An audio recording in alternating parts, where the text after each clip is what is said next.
নমস্কার বন্ধুরা, কেমন আছেন সবাই? গল্প যেখানে সত্যি চ্যানেলের আরও একটি নতুন গল্পে আবারও আপনাদের সবাইকে স্বাগত জানাই। প্রথমেই মনে করিয়ে দিই, যদি আমাদের চ্যানেলে নতুন হন তাহলে অবশ্যই আমাদের চ্যানেলটিকে সাবস্ক্রাইব করে পাশে থাকবেন। বেল আইকনটিকে অবশ্যই প্রেস করে নেবেন পরবর্তী গল্প খুব সহজে যাতে আপনাদের কাছে পৌঁছে যায় তার জন্য। যদি গল্প ভালো লাগে তাহলে একটু কাছের মানুষদের সাথে শেয়ার করবেন, আর অবশ্যই কমেন্টের মাধ্যমে জানাবেন আপনার কেমন লাগলো। মাত্র 23 বছর বয়স, সদ্য ইঞ্জিনিয়ারিং পাশ করেছে তরুণটি। ফার্স্ট হয়েছিল, তাই সহজেই বোম্বাই সরকারের অ্যাসিস্ট্যান্ট সিভিল ইঞ্জিনিয়ার পদে চাকরি পেয়ে গিয়েছে। কিন্তু শুরুতেই এত বড় দায়িত্ব। ধুলিয়া থেকে 35 মাইল দূরের দাসেরা গ্রাম, সেখানকার পাঞ্জেরা নদীর জল পাহাড় কেটে নিয়ে আসতে হবে এপারে। তুরপুন দিয়ে পাহাড় কেটে বসাতে হবে বাঁকানো পাইপ, তার মধ্য দিয়ে আসবে জল, কিন্তু জলের প্রবাহ ঠিক রাখতে হবে। কঠিন চ্যালেঞ্জ, অনভিজ্ঞ তরুণ, তার উপর বর্ষাকাল। বর্ষায় পাঞ্জেরার পাহাড়ি নদীর মতোই ভয়ঙ্কর। যে সুড়ঙ্গ কাটার কাজ শুরু হয়েছিল, নদীর বালি জমে বন্ধ হয়ে গেল তার মুখ। কি করণীয় বুঝতে না পেরে পিছিয়ে আসতে চাইল তরুণ। সাময়িকভাবে কাজ বন্ধ রাখা হোক, বর্ষা চলে গেলে না হয় শুরু করা যাবে। সম্মতি দিলেন না জেলার এক্সিকিউটিভ সিভিল ইঞ্জিনিয়ার। বললেন, চাকরি জীবনের শুরুতেই দায়িত্ব এড়ানো ভালো কথা নয়। এর অর্থ অবাধ্যতা। চ্যালেঞ্জ নেওয়া ছাড়া উপায় নেই। জীবনের ঝুঁকি নিয়ে কাজে নামল সে। 2.5 মাইল নদী পেরিয়ে ঘোড়ায় চেপে কাজের জায়গায় পৌঁছতে হতো। মুষলধারে বৃষ্টিতে একদিন নদীর দুপাড় ভেসে গেল। শিবিরে ফিরতে পারল না সে। ভিল গ্রামবাসী নতুন অতিথিকে জায়গা দিল। জল কমলে তরুণ ইঞ্জিনিয়ার ভিলদের তৈরি ভেলার সাহায্যে নদী পার হলো। কুলিরা ঘোড়া পার করে দিল। অশিক্ষিত অনভিজ্ঞ ভিলরাই ছিল প্রকল্পের শ্রমিক। তাদের সকলের সাহায্যে নির্ধারিত 2 মাসের মধ্যেই নদীর জলকে এপারে আনার কাজ শেষ করল সেই তরুণ। হ্যাঁ, এই এক অত্যাশ্চর্য ঘটনা ঘটিয়েছিলেন এক তরুণ ইঞ্জিনিয়ার। 1884 সালের ঘটনা। সেদিন থেকেই দুরূহ দায়িত্ব পালন তার নিয়তি। দামাল নদীকে শাসন তার ভবিতব্য। সেই তরুণী মোক্ষগুন্ডম বিশ্বেশ্বরাইয়া, যার নাম ভারতীয় সিভিল ইঞ্জিনিয়ারিং এর ইতিহাসে সোনার অক্ষরে লেখা আছে। মহীশূরে তার জন্ম হয় 1860 সালের 15ই সেপ্টেম্বর।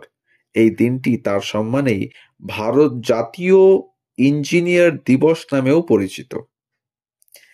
এম বিশ্বেশ্বরাইয়া স্বীয় যোগ্যতায় অর্ধ শতাব্দীরও বেশি সময় নিজের ক্ষেত্রে ক্ষমতা ও প্রভাব প্রতিপত্তির শীর্ষে ছিলেন।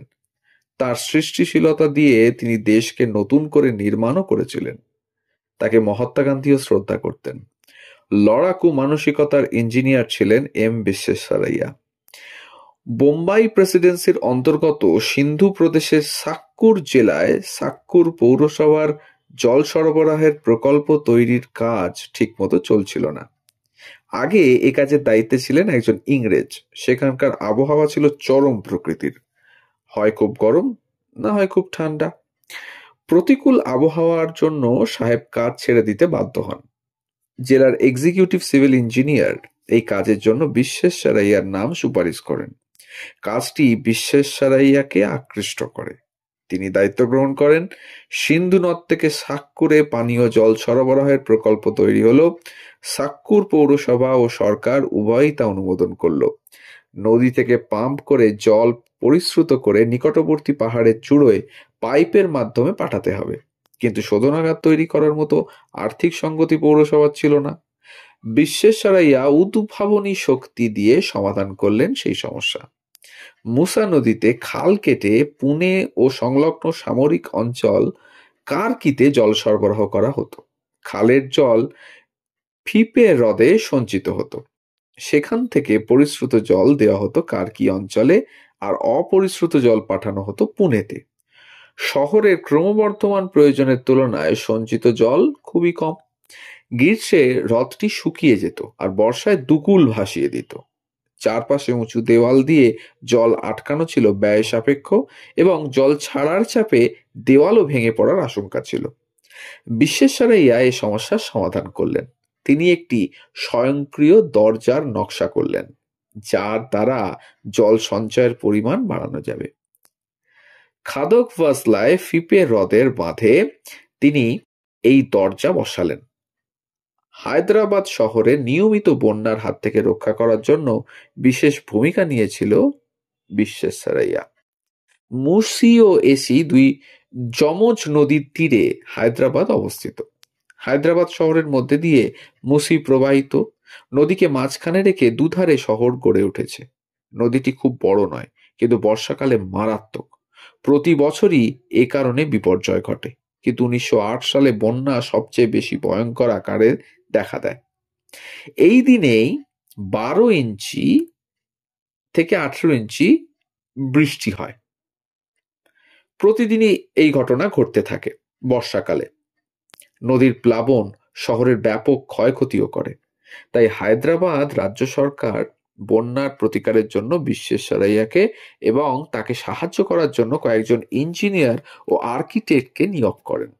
তাদের মধ্যে ছিলেন ইঞ্জিনিয়ার টি.ডি. ম্যাকেনজিও। একজন ভারতীয়র অধীনে কাজ করতে তার আত্মসম্মানে বাধে। তিনি কাজ করতে অস্বীকার করেন, কিন্তু বিশ্বেশ্বরাইয়ার মেধার কাছে নথি স্বীকার করতে বাধ্য হন তিনি। কর্ণাটকের মান্ডিয়ায় কাবেরী নদীর উপর কৃষ্ণরাজ সাগর বাঁধ বিশ্বেশ্বরাইয়ার অন্যতম কীর্তি। বিশ্বেশ্বরাইয়ার কাজের স্বীকৃতি স্বরূপ দেশবাসী তাকে লখনৌ শহরে অনুষ্ঠিত বিজ্ঞান কংগ্রেসের অধিবেশনে সভাপতির আসনে বসিয়েছিলেন। লখনৌ শহরের বিজ্ঞান কংগ্রেসের অধিবেশনে বিশ্বেশ্বরাইয়া সভাপতির আসন গ্রহণ করাই ছিল এক অন্যতম উদাহরণ। তিনি বিশ্বাস করতেন দেশের উন্নতির মূল কথাই হলো সুষ্ঠু অর্থনৈতিক পরিকল্পনা। তার ভাবনা চিন্তার কথা তিনি লেখেন আ প্ল্যান্ড ইকোনমি ফর ইন্ডিয়া বইতে। কার্যত তিনিই প্রথম নেতৃত্ব দিয়েছিলেন ন্যাশনাল প্ল্যানিং কমিটির। পরে নানা কারণে পণ্ডিত জওহরলাল নেহেরুকে নিজের পদ ছেড়ে দেন। 1955 সালে জওহরলাল নেহেরুর সঙ্গেই তিনি ভারতরত্ন সম্মানে ভূষিত হন। ভারতবাসীর প্রতি বিশ্বেশ্বরাইয়ার আহ্বান ছিল শিল্পায়ন অথবা ধ্বংস। তিনি ছিলেন একজন মহান যন্ত্রবিদ, দক্ষ প্রশাসক ও দূরদর্শী রাষ্ট্রনেতা। 1962 সালের 12 এপ্রিল 102 বছর বয়সে এম বিশ্বেশ্বরাইয়ার মৃত্যু হয়। এই ছিল আজকের গল্প। ভারতের অন্যতম মহান একজন ইঞ্জিনিয়ারের গল্প। অনেক নতুন তথ্য রইল এই গল্পে। যদি আমাদের গল্প ভালো লাগে তাহলে অবশ্যই আমাদের চ্যানেলটিকে সাবস্ক্রাইব করে পাশে থাকবেন, বেল আইকনটিকে প্রেস করে নেবেন, কাছের মানুষদের সাথে একটু শেয়ার করবেন আমাদের গল্পগুলো। ডেসক্রিপশন বক্সে থাকছে আমাদের আগের কিছু গল্পের লিংক, প্রয়োজন পড়লে দেখে নিতে পারেন আমাদের আগের গল্পগুলো। সবাই ভালো থাকবেন, সুস্থ থাকবেন। ধন্যবাদ।